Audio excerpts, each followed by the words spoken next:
White people are really frightened. If you don't understand the destruction of Planned Parenthood offices, and you don't understand the wall that we're going to build on the southern border of the United States, you haven't read the book The Birth Dearth by Ben Wattenberg. Ben Wattenberg was a brilliant Jewish man who was a member of the American Enterprise Institute, and he wrote a book, the first paragraph of which says, "The main problem confronting the United States today is there aren't enough white babies being born in this country." He was an advisor to presidents of the United States. He wrote the book in 1987. He says if we don't change this and change it rapidly, white people will lose their numerical majority in this country, and this will no longer be a white man's land. Now, I'm not misrepresenting this. I'm telling you exactly, almost exactly what he says. He says there are three things we can do to solve this. Number one, we could pay women to have babies, as they have been doing in Western European nations for years. Then he says, and these are his words, not mine, unfortunately, we would have to pay women of all colors to have babies, so we don't want to do that. He says the second thing we could do is increase the number of legal immigrants that are allowed into this country every year. Then once again he says, unfortunately, the vast majority of those wanting to come to this country today are people of color, so we don't want to do that. The third thing he says, and women had better pay attention to this, 60% of the fetuses that are aborted every year are white. If we could keep that 60% alive, that would solve our birth dearth.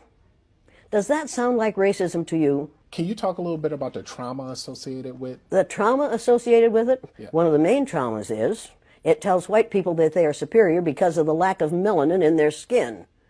And then they find out suddenly that we've got a black president. That's traumatic. That's where the trauma is. Living a lie, finding out the truth, is traumatic.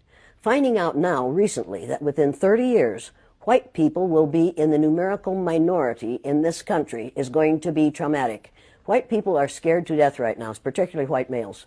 They're scared to death that they are going to lose their power in the future. And they are. But if you want to get ready for the future, if you want to be treated well in the future, treat others well in the present. What we do in the present constructs the future. We called the Japanese, and you'll pardon me, but this is what we called them, slant-eyed little yellow We didn't say that about the Germans. After the war, we rebuilt Germany and Japan. And we get along beautifully with the Japanese. That was in 1945 that we finally won that war. How many years ago was that? Figure that out quickly. I'm not a math person, but... You're not a math person, but you know it wasn't that far. Right. And it didn't take 50 years for us to have peace with the Japanese and the Germans, even though we dropped 2 atomic bombs on Japan. The Japanese hadn't killed 10 million people. Nowhere near that.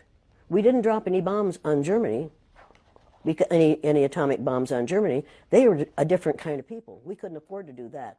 We killed how many Japanese people with 2 atomic bombs? And they forgave us. You want to talk about forgiveness? You want to talk about changing this thing? I cannot understand how Japanese people can stand the sight of any of us, and yet they do. I cannot understand why black people who have been subjected to the ugliness that they've been subjected to in this country can get up every morning and go to work among us and not be absolutely furious. And I don't understand why we allow white people to behave the way they do. I don't understand that. And my third graders, after they'd gone through the exercise, couldn't understand it and wouldn't tolerate it. And when they went up to junior high, and a junior high teacher used the N-word, one of my former students said, if you're going to use that word, I'm going to go out in the hall until you stop using it, because we don't use that word in this school. That was a 7th grader who told his teacher off. When we have enough students who are willing to confront people who are making racist, sexist, ageist, homophobic statements, we're going to be better off. We have got to stop tolerating the intolerable. If it's intolerable for my black cousins, and every black person on this earth is one of my cousins, if it's intolerable for them, it's intolerable for me. I will not tolerate it. I will not tolerate it. I am required not to tolerate that kind of treatment for the people who are related to me. And that's every person on the face of the earth. If your ignorance is such that you'll mistreat somebody because of your ignorance about the color of their skin, don't do it around me. Number one, I've been threatened with death lots of times. Now I say, go for it, fool. My husband died 4 years ago. Being with him would not be a bad thing for me. Death is not the worst thing that can happen to you.